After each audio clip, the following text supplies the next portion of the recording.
মূলত কেন্দ্র সরকারের বাজেটের প্রতিবাদে এবার পথে নেমেছে ভারত সঞ্চার নিগম লিমিটেডের মুর্শিদাবাদ জেলা শাখার সদস্যরা। এই বিষয়ে নিজেদের দাবি দাওয়া জানিয়ে বুধবার দুপুর 1টা নাগাদ বহরমপুরে জেলা প্রশাসনিক দপ্তরে আন্দোলনে সামিল হন বিএসএনএল মুর্শিদাবাদ জেলা শাখার সদস্যরা।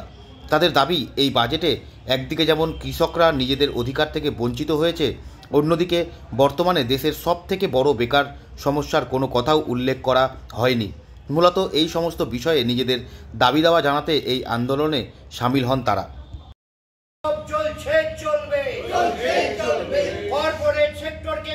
আজকে আমাদের যে আন্দোলনটা চলছে সেটা মূলত বাজেটকে কেন্দ্র করে আমাদের এই আন্দোলন, এবং এটা রাজ্য ধরে এবং আমাদের প্রশাসনিক ভবনে এই আন্দোলন চলছে। বিশেষ করে কেন্দ্র সরকার যে বাজেট আমাদের দিয়েছে সেটা আমাদের মনোপ্রত নয়। বহুলাংশে কিছু কিছু মানুষের স্বার্থকে এটাকে দেখা হয়েছে। অন্যান্যরা যেমন কৃষকদের ফসলের ন্যায্য মূল্য থেকে তারা বঞ্চিত হয়েছে। বিশেষত আমাদের যেটা সবচেয়ে মেন সমস্যা, ভারতবর্ষের যে বেকার সমস্যা, সেই বেকারদের কর্মসংস্থানের কথা কিন্তু বাজেটে উল্লেখ নাই। তাছাড়া বাজেটে গ্রাম অঞ্চলের যে উন্নয়ন, মহিলাদের যে উন্নয়ন, সেগুলো তুলে ধরা হয়নি। সামান্য ছাড়পত্র দিয়ে বাজেটের অন্যান্য জিনিসগুলোকে এরা সেই শাক দিয়ে মাছ ঢাকার চেষ্টা করেছে।